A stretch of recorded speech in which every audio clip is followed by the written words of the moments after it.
back to Based MMA. This is my UFC 303 recap video. If you're wondering why I didn't post it yesterday, look, I was out of town. I wasn't home. I wasn't able to record a video. Maybe you guys don't care about UFC 303 anymore, but I feel like we have a lot to discuss. The main event, co-main event, MVP versus Ian Gary. There's a lot I want to talk about, and we're going to talk about it in this video. So if you're new to the channel, please make sure to like and subscribe. I would really appreciate it if you enjoy my content, if you enjoy my videos. So please make sure to click on the like button, hit the subscribe button, and let's get started. So the main event, let's start off with the main event. Alex Pereira defeats Yuri Prochazka by a second round knockout.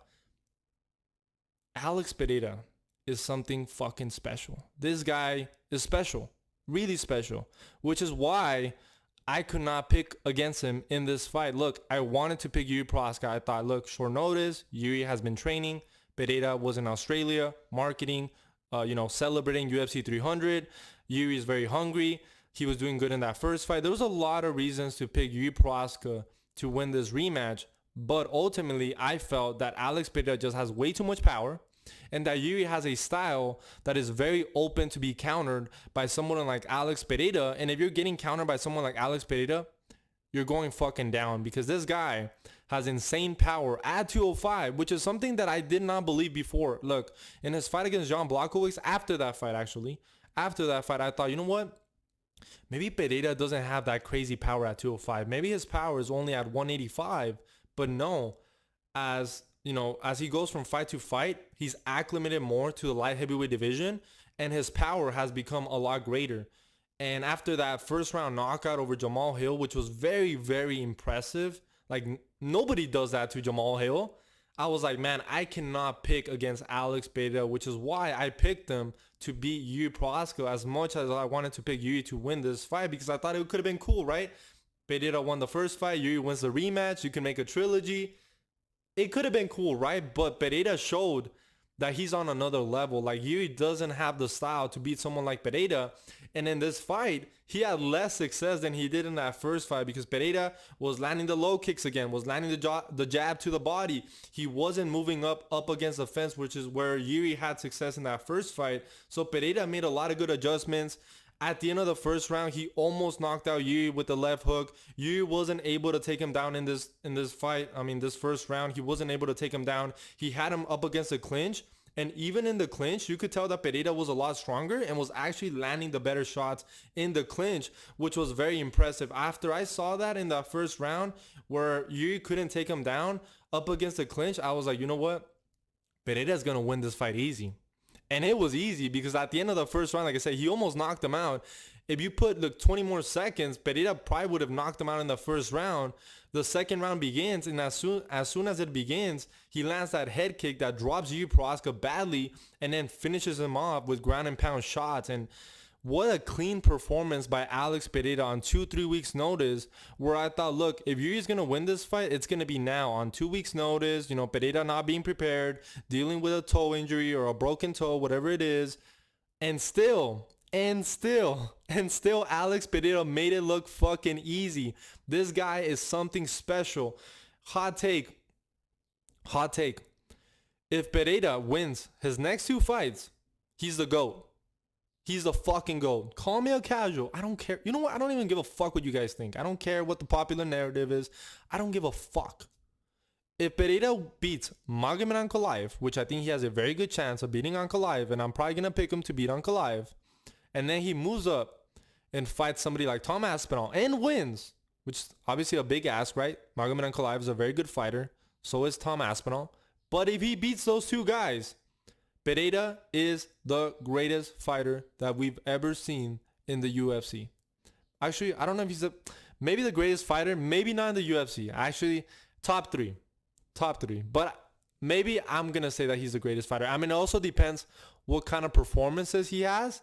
But just having those names on your resume, guys, Pereira is an absolute fucking beast. I love Alex Pereira, and we need to appreciate him while he's still here, because he's 37 years old. He probably has 2-3 years left. And man, what he's been able to do in this short amount of time in his UFC career is absolutely insane. I mean, beating Sean Strickland by first round knockout, beating Israel Adesanya in that first fight. Obviously, second fight he got knocked out, but he was doing very well in that fight, beating Jan Blachowicz, who is a very good light heavyweight. And he did that after getting knocked out by Adesanya, which people don't say enough. And then he beats Yuri Prochazka in that first fight, right? Beats Jamal Hill and then knocks out Yuri Prochazka.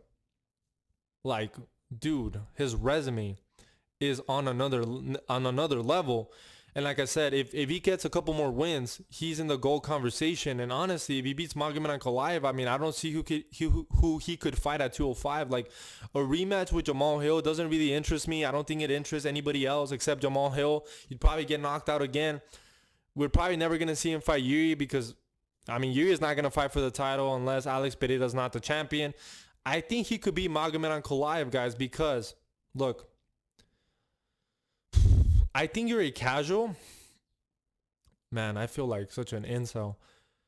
I think you're a casual if you think that Magomed Ankalaev should be a minus 250 favorite over Alex Pereira at this point. Look, I'm not saying you're a casual if you think Magomed Ankalaev beats Alex Pereira. I'm saying you're a casual if you think that Magomed Ankalaev is a minus 250 favorite over Alex Pereira at this point. Because everybody has this idea that fucking Magomed Ankalaev is Khabib Nurmagomedov. And he's fucking not. Look, obviously he has the ability to wrestle, but he's mainly a striker. I think if he beats Alex Pereira, it's going to be on the feet, maybe by landing a right hand. But I don't think so. I think Alex Pereira is way too good of a striker. I think his chin at 205 has looked a lot better. There are no more questions about his chin at 205. I think Adesanya just baited him with the perfect shot with the right hand. And I don't think any of these light heavyweights have the speed and the accuracy of somebody like Israel Adesanya. I think Pereira wins that fight. I think he beats Magomed Ankalaev. Yes, of course, Magomed Ankalaev can mix it up with the takedowns, but I don't even see him submitting Alex Pereira because Alex Pereira is very strong. He's been training with somebody like Glover Teixeira.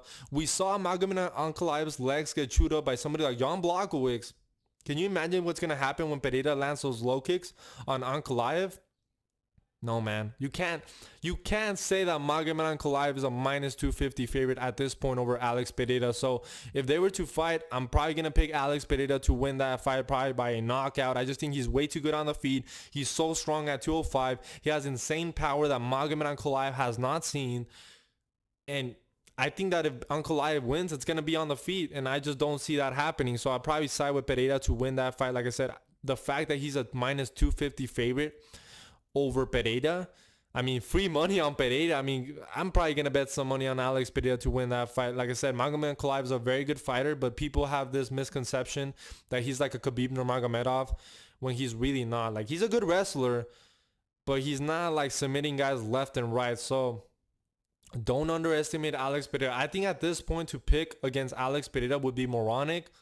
Except if he moves up to the heavyweight division against somebody like Tom Aspinall. That's where I think it gets a little bit difficult because Tom Aspinall is a fucking beast as well. Fast hands, good power, you know, great grappling, great jiu-jitsu. So he's also an anomaly in the heavyweight division.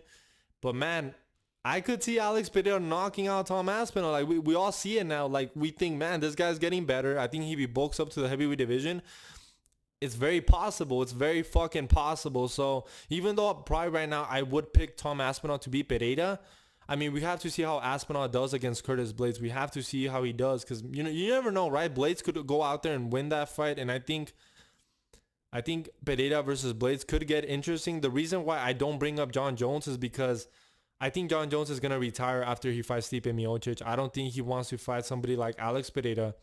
I don't think he wants to fight somebody like Tom Aspinall. I think John Jones, after he fights Stipe, he's going to retire most likely. I just don't see it happening.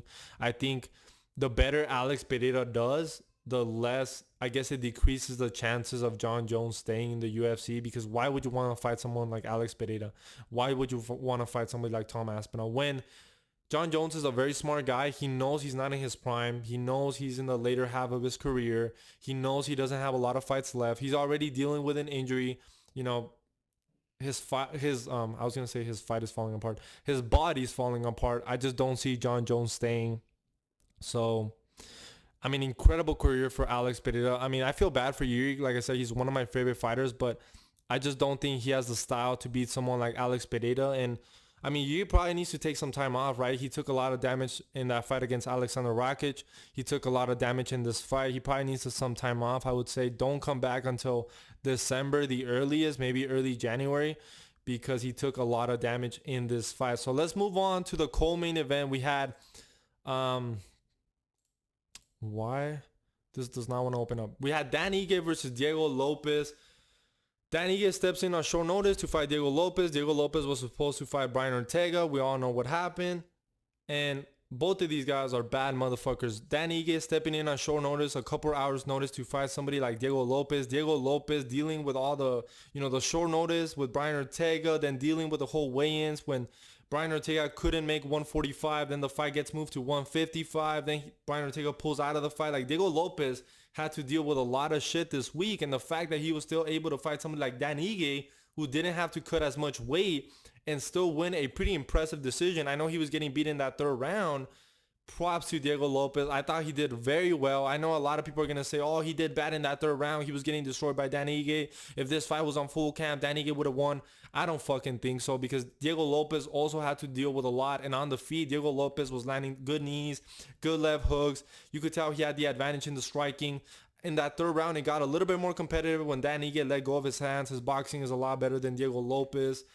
And, he was able to beat him on the ground, but not the fight that I wanted. And probably not the most impressive performance for Diego Lopez, but on short notice, I thought Diego Lopez did really well. I think both of these guys are going to get big fights. And a lot of people want to see this fight run back at the Sphere, and I don't want it. I don't want to see this fight ran back. Sorry, guys. Let me drink some water. It's very hot in here. I don't want to see this fight ran back.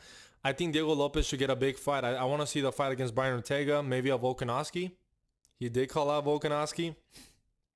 And I think that fight would be interesting. Look. I think we all know that Max Holloway versus Ilia Topuria is going to take place sometime in the fall. I think Volkanovski does not want to wait that long. He's probably already getting fucking anxious, being in the gym. When's the next fight? Diego Lopez versus Alexander Volkanovski is a good fight, man. I think people are going to say, oh, Diego Lopez is going to knock him out. Volkanovski doesn't have a fucking chin. And, Diego Lopez could knock him out, but Volkanovski has good grappling and, he has good cardio. And if I were Volkanovski, I would ask for Diego Lopez in a 5-rounder, huge fight. And I think Volkanovski could win that fight. I mean, there's a lot to lose there for Volkanovski, of course. I'm going to admit, like, coming off 2 knockout losses, fighting someone like Diego Lopez, who's very dangerous, who has a lot of power. But I think Volkanovski could win with the grappling, with the cardio advantage. He does have pretty good striking as well. It could be dangerous for Volkanovski in the first round. But, man, that would be an amazing fight. I really want to see it, man. I think Diego Lopez deserves it. I mean, stepping in on short notice against Movsar Evloev, then stepping in on short notice against Brian Ortega, and still dealing with all this shenanigans with Brian Ortega pulling out. Diego Lopez deserves a big fight. I would like to see him fight maybe Yair Rodriguez at the Sphere. I mean, it's a Mexican card. I mean, that makes a lot of sense. It would be a banger of a fight. Brian Ortega, but we'll see what happens with Brian Ortega or Volkanovski. Like I said, I like the fight against Volkanovski. Maybe you guys are going to be like, oh, man, do you hate Volkanovski, man? Volkanovski's going to wait for his title shot. I don't think so. I don't think Volkanovski is going to wait until the winner of Topuria Holloway. I don't think Volk is going to wait. He's way too anxious. He's too much of a fighter. I think he's going to take a fight on the meantime. And a fight against Diego Lopez, that's an exciting fight. I really want to see that fight. I hope they grant him his wish. I think Diego Lopez deserves it. Do I think it's going to happen? Probably not. Probably Yair Rodriguez or a Brian Ortega. For Dan Ige, he probably deserves a big fight as well for stepping in and doing very well, right? He had a very good third round and second round as well. But, man, both of these guys are bad motherfuckers. I wish we would have seen the original matchup. It is what it is. Credit for Diego Lopez. Credit for Dan Ige. It is what it is. Let's move on to the next fight. We had Anthony Smith versus Roman Dolidze. And watching this fight, I was, like, questioning whether I should keep watching the UFC. It was horrendous. I mean, Roman Dolidze is shit in the striking. I thought Anthony Smith was going to win this fight on the feet, and he looked like shit. I've never seen Anthony Smith look this bad. He looked horrendous. He was embarrassing. I mean, it was bad. It was bad. Roman Dolidze wins by a decision. A lot of people are saying Roman Dolidze should stay at 205. I don't think so. I think he's a small guy. He's still very shit at striking. I think a lot of guys have a lot of power at light heavyweight. And yeah, he has good grappling, but I mean, he wasn't able to submit Anthony Smith. So I don't know. I think Roman Dolidze should probably move back down to 185. I don't think he would have like a great career in the light heavyweight division. A lot of people are saying, well, I mean, Roman Dolidze middleweight, he has that skill over light heavyweights. Yeah, but he's also at a size disadvantage and at a power disadvantage. I know that when they weigh in, Roman Dolidze looked like a pretty big guy next to Anthony Smith, but I mean, Anthony Smith is pretty shit in the light heavyweight division. His win over Vitor Petrino was a fluke.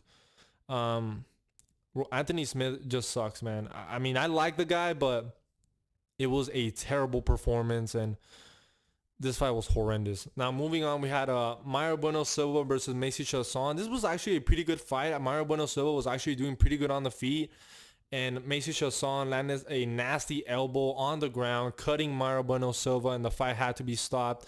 But it was a very good performance by both of them. I thought Mario Bueno Silva was doing very well in the fight, and I mean, I complained a lot about this fight, and it actually was a pretty good fight, man. I have to admit that it was a pretty good fight. But yeah, I mean, not a lot happened. I mean, I don't know what's going to happen next for both these girls. Maybe they run it back because Mario Bueno Silva did not want the fight to be stopped, but it is what it is. Let's move on to this fight that you guys actually give a fuck about. Oh boy. Ian Gary versus Michael Venom Paage. Look, Ian Gary is shit. And a lot of people are going to be mad because I just said that. He got exposed in this fight. Yes, Ian Gary won the decision. Yeah. You could give him the third round because Michael Venom Paage didn't land anything on the fucking third round. I know what you're going to fucking say. Yeah, okay. He won the decision. He got exposed. Ian Gary got fucking exposed. He's not as good as we thought he was. And my breakdown and prediction was fucking perfect. I told you, Michael Venom Paage is a faster guy on the feet. He has a power advantage. Ian Gary is not as elusive as people like to hype him up out to be. He doesn't have great power in his hands. And Michael Venom Paage made them look silly in that second round. Ian Gary did not have an answer for Michael Venom Paage on the feet. He didn't. And Ian Gary was saying, oh, I'm one of the best strikers in the welterweight division. I'm one of the best strikers. Nobody has ever seen this. No, man. You fucking suck on the feet. And honestly, he's lucky. This fight should have been a fucking draw. Nothing happened in the third round. It should have been a draw.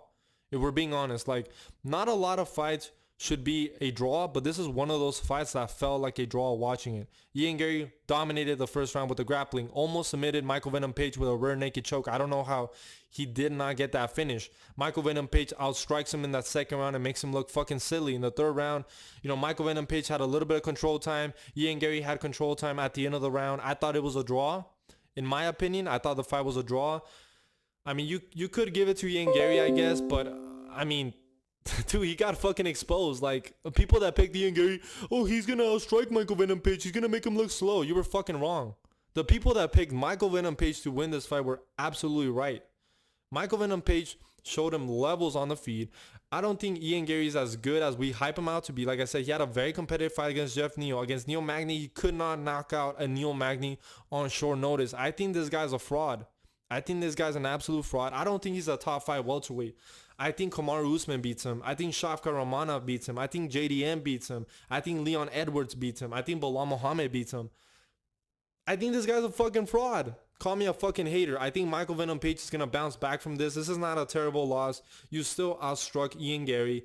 He took you down. He controlled you. I mean, the first round, he almost had a rear naked choke, which was impressive. But in the third round, Ian Gary didn't do shit. Like, he did not do shit. This fight was a fucking draw. I don't always agree with Dana White, but Dana White came out and said that the fight was a draw, and I agree with Dana White. And like I said, I don't agree with Dana because Dana is typically a fucking casual when it comes to his UFC takes, like saying that Jon Jones is the number 1 pound for pound fighter when he's not. Look, Jon Jones is the GOAT, but right now, pound for pound rankings is about what you've done lately. And that should be Islam Makhachev. That should be Alex Pereira. That should be Leon Edwards. Jon Jones has only had 1 fight in 5 years. His last fight 5 years ago, 2020, I believe, or 4 years ago, 2020 against Dominic Reyes, he arguably lost. And then he beat Cyril Gane, which was very impressive, which I think does put him I guess top 3, top 4 of the pound for pound rankings. But the reason why the pound for pound rankings are always changing is because it's about what you're currently doing, not about your whole resume. And I don't think Dana White understands the pound for pound rankings, but it is whatever. I mean, he's a fucking casual. But like I said, I agree with his take about this fight being a draw. I thought Michael Venom Paage was at some point going to get out grappled, but like in that third round, that should have been a draw, man. That should have been a draw. And honestly, guys, that's my recap for UFC 303. I don't want to talk about the prelims. I mean, the prelims were all right. I thought the card overall was kind of a mixed bag. Not a great card. I thought the early prelims were rough to watch, in my opinion. Were very rough to watch. The arena was terrible as well. Like the crowd had no energy. Like even when Alex Pereira, the main event, walked out, like they had no fucking energy. Like you could hear everything in the arena, which is absolutely insane. It was probably a bunch of casuals that paid to watch Conor McGregor and did not want to refund their tickets. But overall, guys, this was not a great card. I mean, I was impressed with Alex Pereira. Bad motherfuckers in Diego Lopez and Danny Ige. Good fight between Michael Venom Paage and Ian Gary, even though Ian Gary ruined that fight with grappling because he's not that good of a striker as you guys thought he was. It is what it is, guys. I hope you guys enjoyed the video, and I'll see you guys in the next one.